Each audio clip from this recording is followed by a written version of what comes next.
পূর্ব বর্ধমানের কালনাঘাটে কুয়াশার কারণে ফেরি পরিষেবা বন্ধ হয়ে গিয়েছে। বিশেষত কালনা শান্তিপুর ফেরি চলাচল রাত 10টা থেকে সাময়িকভাবে স্থগিত রাখা হয়েছে।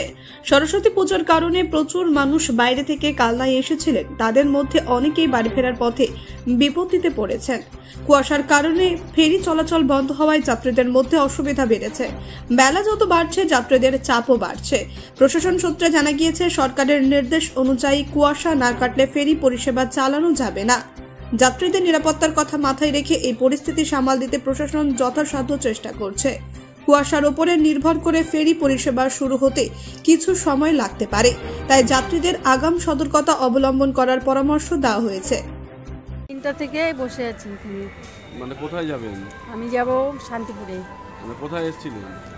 আমি আসাম থেকে আসছি, কামরূপ ট্রেনের থেকে এখানে নেমে কালনা নেমে ঘাটে আসছি 3টের সময়। এখন মানে কি অবস্থা? কি আর অবস্থা বলবো, এখন আমাদের তাতে যেতে হয়, আবার আরেক ট্রেন ধরার কথা। এখন কি ট্রেনটা ধরতে পারবো কি না সেটাই ভাবছি। আপনার নাম?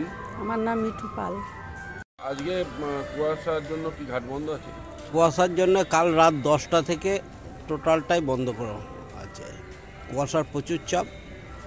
এবার কালনায় সরস্বতী পুজো চলছে, সরস্বতী পুজোর জন্য অনেক প্যাসেঞ্জারই এসে আর তারা সারা রাতে ফেরত যেতে পারেনি, সারা রাতে এখানে আটকে আছে।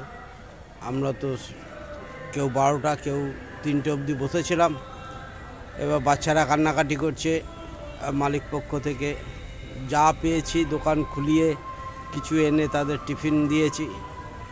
তাছাড়া তো আর কিছু আমাদের করার নেই। এখানে আমাদের একটা সরকারি প্রতীক্ষালয় আছে, সেই সরকারি প্রতীক্ষালয়ে চাবি খুলে দেওয়া হয়েছে, যারা পেরেছে সেখানে বসেছে।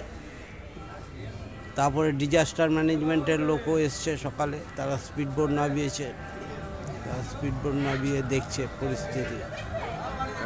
এখন প্রায় 10টা বাজতে চলে, এখনো পর্যন্ত মানে না, এখনও তো আমি দেখছি না যে কুয়াশা কাটার মতন পরিস্থিতি।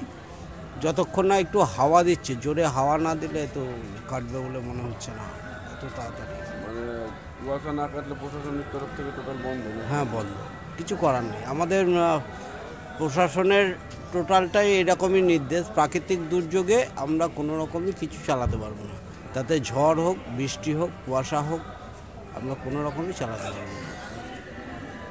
ব্যুরো রিপোর্ট, নির্ভীক বার্তা।